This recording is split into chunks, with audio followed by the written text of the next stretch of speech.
What's going on, everybody? Canon Clinical here, and today I'm going to talk about how alcohol and cannabis compare and the risk for being at fault for a fatal car accident. Since driving fatalities and driving under the influence is so sensationalized whenever anybody talks about legal cannabis and recreational legalization, rightfully so perhaps, whether or not there is actually an increase in fatal car accidents that can be attributed to cannabis is constantly a topic of debate and interests me a great deal personally. And I would like to have something to actually compare it to, since we are talking about driving intoxicated. So the natural choice for me is being drunk, and that is actually the focus of this study today. So we're going to look at this study. The study was conducted in France, and in this study they are measuring the relative risks of being at fault for a fatal car accident while under the influence of cannabis and alcohol compared to sobriety. They also look at the proportion of fatal car accidents that would be prevented if nobody exceeded the limit while driving. So they basically created a big database of accidents that occurred in metropolitan France in 2011. It consisted of over 3,600 accidents, and a fatal accident was defined as one person at least dying either on the scene or within 30 days of the accident. And before we get into the results, I do want to discuss a serious confounding variable that I have actually also talked about in the previous video, and they go into at length in this paper. And that confounding variable is that cannabis stays in your blood for a considerable amount of time, perhaps past any type of intoxication.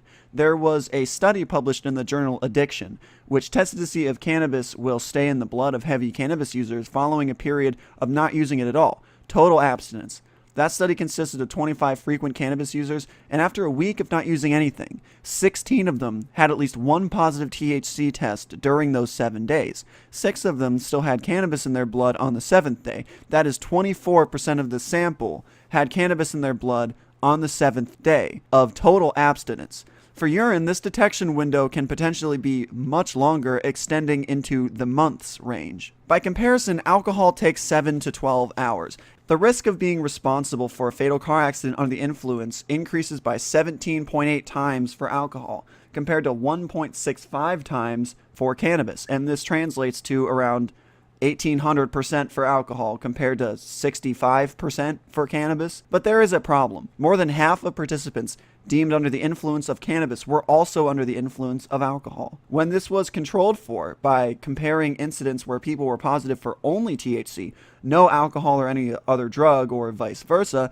they did not find much of a difference, yielding 1.72 times for cannabis and 19.7 times for alcohol. So the researchers also state that they found no multiplicative interaction with both cannabis and alcohol. 71% of drivers responsible for these accidents had a blood alcohol level beyond the legal limit, and as the concentration of alcohol increased, the risk also increased. And this correlation was not found with cannabis, where the highest risk was for those who had an intermediate amount of cannabis in their system. They also talk about something called risk fraction, which is basically how many accidents could be prevented if no one exceeds the limit. And again, alcohol was much higher at 27.7% compared to cannabis's 4.2%.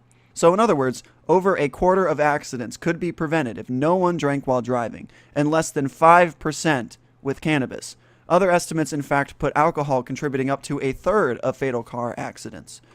My opinion will always be that driving under the influence of cannabis or alcohol is extremely irresponsible. I do not condone either action, but if we are comparing the two, it seems obvious, especially given these results, that alcohol is far more dangerous, especially since the researchers in this article suggest that if you add alcohol and cannabis together, most of the increased risk of being responsible for the fatal car accident can be attributed to that which you would expect to see with alcohol. It was not found that they multiply the effects of each other, which is something I personally believed, and have actually read in other studies on the topic, so that part was interesting. But anyways, that's about all I have for you guys today. Thanks for watching. If you like this video, don't forget to give it a thumbs up and subscribe to the channel for more. And until next time, stay meducated.